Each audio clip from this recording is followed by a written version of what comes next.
The battle between worldly desires and God's will. In today's fast-paced, materialistic world, it's easy to become fixated on our personal desires. We want success, wealth, comfort, status, and the approval of others. These desires seem natural, and society often reinforces them. However, when we look closely at the teachings of Jesus, we find that these worldly ambitions often clash with what Jesus wants for us. Jesus didn't call us to chase after material wealth, fame, or worldly success. Instead, he pointed us toward a life of humility, service, and sacrifice. In this video, we'll explore why what we often want in this world is in direct conflict with what Jesus wants for us, and how embracing his perspective can lead to a truly fulfilled life. Step 1. The desire for wealth versus the call to generosity. Worldly desire. The world often tells us that wealth equals success and that more money leads to more happiness. Advertisements, social media, and even our peer groups constantly push us to want more: bigger houses, faster cars, more luxurious vacations. What Jesus wants. In stark contrast, Jesus teaches us that true wealth is found in giving, not accumulating. He tells us in Matthew 6:19-21, "Do not store up for yourselves treasures on earth, where moths and vermin destroy, and where thieves break in and steal, but store up for yourselves treasures in heaven, where moths and vermin do not destroy, and where thieves do not break in and steal. For where your treasure is, there your heart will be also." Jesus emphasizes the temporary nature of earthly wealth. No matter how much we accumulate in this world, it will fade. Instead, he calls us to invest in eternal treasures by living a life of generosity and service to others. Luke 12:15 reminds us, "Watch out, be on your guard against all kinds of greed." Life does not consist in an abundance of possessions. The clash. While the world encourages us to pursue wealth and material comfort, Jesus calls us to focus on heavenly riches by using our resources to serve others. It's not about how much we have, but how we use what we have. Step 2. The pursuit of personal success versus living to serve others. Worldly desire. In our culture, the pursuit of personal success is often seen as the highest goal. We are encouraged to climb the corporate ladder, compete, and be the best in every area of life, whether that's in business, academics, or social circles. Our personal ambition often becomes our main focus, leading us to prioritize self-promotion and individual achievement. What Jesus wants. On the other hand, Jesus' teachings flip this idea of success on its head. In Mark 9:35, Jesus says, "Anyone who wants to be first must be the very last, and the servant of all." True greatness, according to Jesus, is found not in rising above others, but in lowering ourselves to serve them. Jesus didn't come to be served, but to serve others, setting the ultimate example of selfless love and sacrifice. The clash. While the world celebrates individual success, Jesus calls us to serve others. He wants us to live lives marked by humility, where we lift up the needs of others above our own desires. The world may say, "Get ahead at all costs," but Jesus says, "Serve at all costs." Step 3. The quest for comfort versus the call to sacrifice. Worldly desire. Most people naturally crave comfort and security. We want to feel safe, enjoy convenience, and avoid discomfort at all costs. The pursuit of pleasure and ease is often seen as a goal in life. Whether it's a lavish vacation, a cozy home, or a well-paying job that ensures our stability, the world encourages us to seek out comfort above all else. What Jesus wants.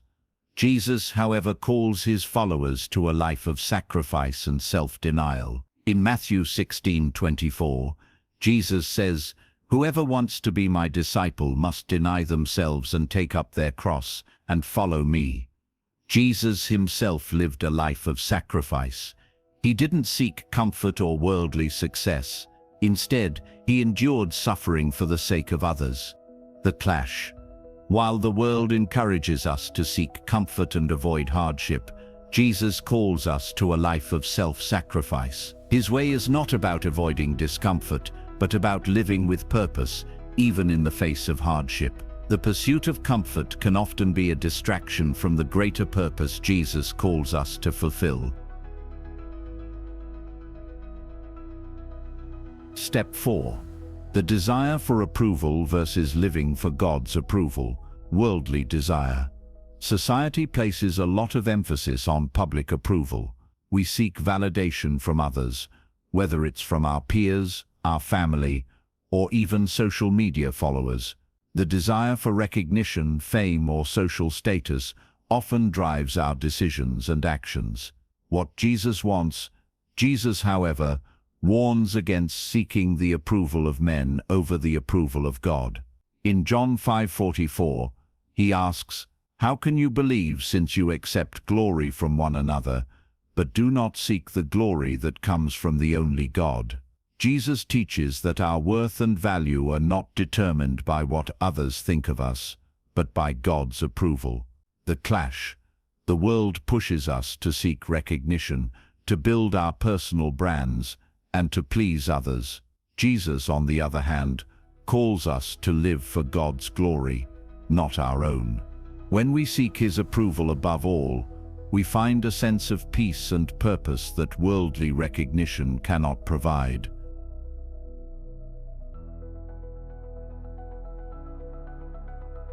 Step 5. The focus on self versus loving God and others' worldly desire. The modern world emphasizes individualism and self-expression. We are encouraged to pursue our own happiness, live according to our own desires, and focus on self-fulfillment. The idea of being the center of our own universe is promoted as the key to happiness and success. What Jesus wants. Jesus, however, teaches that our life is not about self-centeredness, but about loving God and others. In Matthew 22:37-39, Jesus says, "Love the Lord your God with all your heart, and with all your soul, and with all your mind. This is the first and greatest commandment, and the second is like it. Love your neighbor as yourself." The clash. While the world pushes us to focus on our own desires and put ourselves first, Jesus calls us to live lives of selfless love. We are called to love God with everything and to love others as ourselves. This is the opposite of the world's focus on self-interest and individual gratification.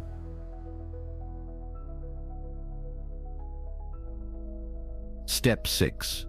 The search for immediate satisfaction versus living for eternal rewards. Worldly desire. In a world that thrives on instant gratification, we are often driven by the desire for immediate satisfaction. Whether it's indulging in food, spending money on the latest trends, or seeking temporary pleasures, we are conditioned to seek quick rewards. What Jesus wants. Jesus teaches us that true fulfillment comes not in the temporary pleasures of this world, but in eternal rewards. In Matthew 6:19-20, he reminds us to store up treasures in heaven, saying, "But store up for yourselves treasures in heaven, where moths and vermin do not destroy, and where thieves do not break in and steal." The clash. While the world promises immediate satisfaction, Jesus calls us to live with an eternal perspective, focusing on things that have lasting value rather than the fleeting pleasures of today.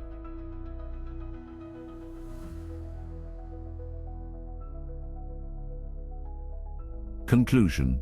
Embracing the kingdom over the world.